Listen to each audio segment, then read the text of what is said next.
মুফতি গিয়াসউদ্দিন পর্যন্ত উনি নিজে তো নবী ছিলেন না, উনি নবী হয়েছেন আমি তার বক্তব্যকে সমর্থন করছি না, তার অতি বাড়াবাড়িকে সমর্থন করছি না, কিন্তু তিনি যে প্রশ্ন এই প্রশ্ন তোলা মুফতি গিয়াসউদ্দিন তাহিরি বেজাই যে প্রশ্নটি উঠিয়েছেন, এই প্রশ্নটা আমি তার বক্তব্যকে সমর্থন করছি না, তার অতি বাড়াবাড়িকে সমর্থন করছি না, কিন্তু তিনি যে প্রশ্ন উঠেছেন এই প্রশ্ন তোলার স্বাভাবিক দৃষ্টিতে সুযোগ কিন্তু আছে।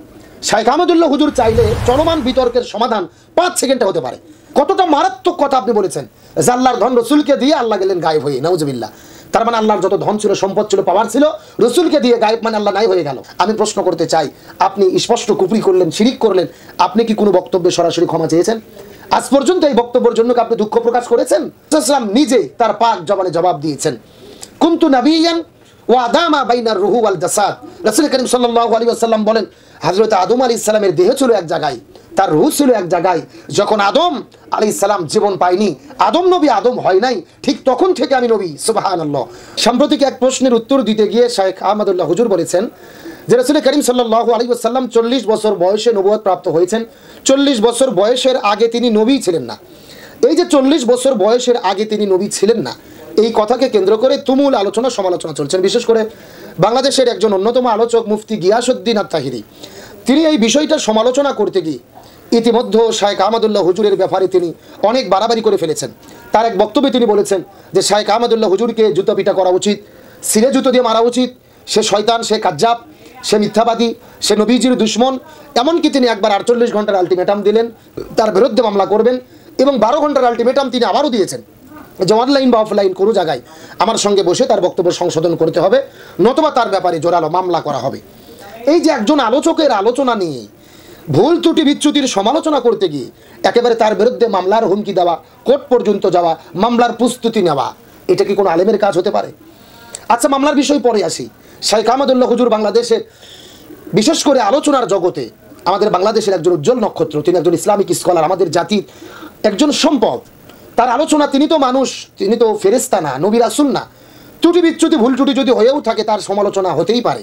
বিষয়টি এমন না যে শাইখ আহমদুল্লাহ হুজুরের বিষয়ে কোনো কথাই বলা যাবে না, তার আলোচনার বিষয়ে প্রশ্ন উঠানো যাবে না, এমন কোনো সুযোগ নেই। কথা আপনি বলতে পারেন, কিন্তু আপনি একজন আলেম, আর একজন আলেমকে আপনি জুতো পিটা করবেন, এটা কি কোনো আলেমের ভাষা হতে পারে? আজকে আমি তাহিরি ভাইকে বলতে চাই, আপনি আহমদুল্লাহ হুজুরকে জুতো পিটা করছেন, এক মাহফিলে স্লোগান দিচ্ছে আপনার শ্রোতারা, আপনার সামনে আপনি প্রতিবাদ না করে সেটাকে সমর্থন করছেন। এক মাহফিলে আপনি এক হুজুরকে জুতো পিটা করলেন, স্লোগান হলো, আবার অন্য মাহফিলে তারা যদি আপনার নামে জুতো পিটা করার স্লোগান দেয়, এতে কি ইসলামের লাভ হচ্ছে? বরং এর দ্বারা তো ইসলাম আঘাতপ্রাপ্ত হচ্ছেন। আজকে এক আলেম আর এক আলেমের বিরুদ্ধে জুতো পিটাপিটি করছেন, এক আলেম আর এক আলেমের বিরুদ্ধে মামলা করছেন, এক আলেম আর এক আলেমের বিরুদ্ধে আলটিমেটাম দিচ্ছেন। এর দ্বারা ইসলাম বিদ্বেষীরা আনন্দিত হচ্ছেন, তারা আনন্দিত হচ্ছেন। এর দ্বারা তো ইসলাম এবং মুসলমানদের কোনো লাভ নয়, বরং আমরা নিজেদের পায়ে নিজেরা কুড়াল মেরে ইসলামের ক্ষতি করছি। এই জায়গায় কি শেষ? তাহিরের ভক্ত একদিকে, শাইখের ভক্ত আর একদিকে।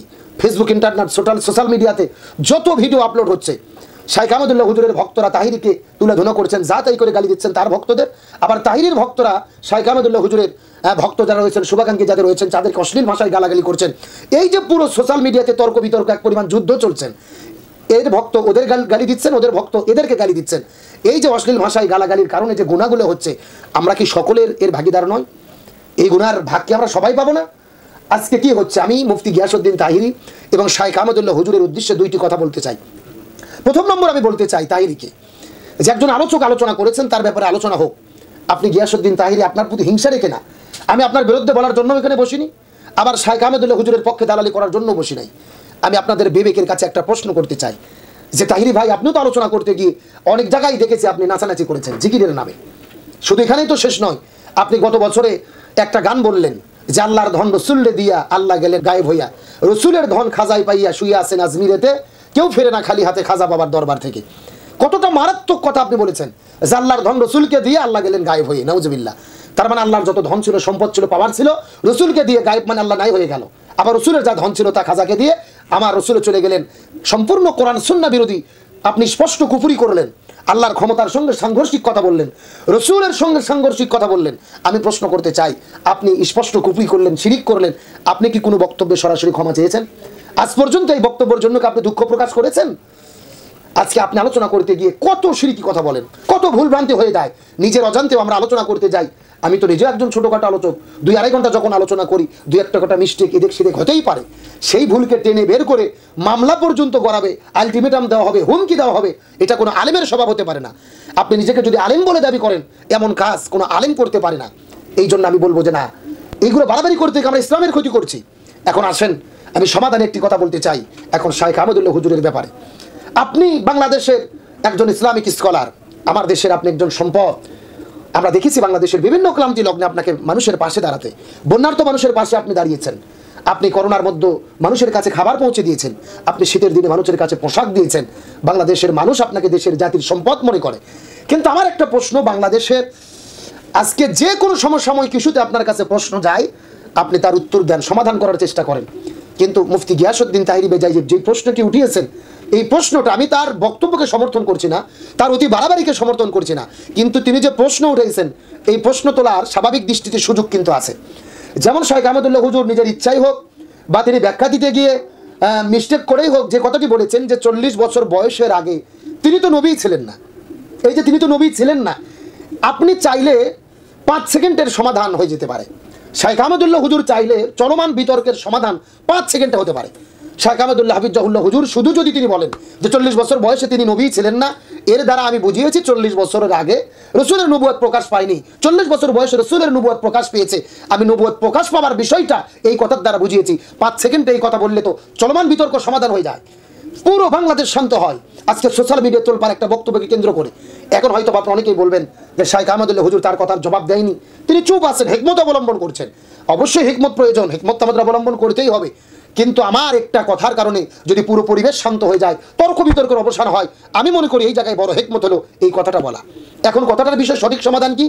40 বছর বয়সের আগে রসুল মানে মুহাম্মদ সাল্লাল্লাহু আলাইহি ওয়াসাল্লাম নবী ছিলেন না, ডাইরেক্ট এই কথা বলার কি কোনো সুযোগ আছে? রাসূল করিম সাল্লাল্লাহু আলাইহি ওয়াসাল্লাম কখন নবী হলেন এ সম্পর্কে তিরমিজি শরীফের 3609 নম্বরে হাদিস এসেছেন। রাসূল করিম সাল্লাল্লাহু আলাইহি ওয়াসাল্লামকে জিজ্ঞেস করা হলেন, ইয়া রাসূলুল্লাহ সাল্লাল্লাহু আলাইহি ওয়াসাল্লাম, আপনি কখন থেকে নবী? রাসূল সাল্লাল্লাহু আলাইহি ওয়াসাল্লাম নিজে তার পাক জবানে জবাব দিয়েছেন, কুনতু নাবিয়ান ওয়া আদামা বাইনার রূহ ওয়াল জাসাদ।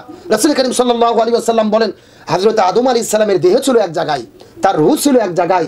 যখন আদম আলাইহিস সালাম জীবন পায়নি, আদম নবী আদম হয় নাই, ঠিক তখন থেকে আমি নবী। সুবহানাল্লাহ। রাসূল করিম সাল্লাল্লাহু আলাইহি ওয়াসাল্লাম বলেন, আদম আলাইহিস সালামের দেহ যখন মাটিতে গড়াগড়ি খাচ্ছে, তার ভেতর এখন পর্যন্ত রূহ যায়নি, ঠিক তখন থেকে আমি নবী। আল্লাহ তাআলা তখন থেকেই আমাকে নবী নির্ধারণ করেছেন।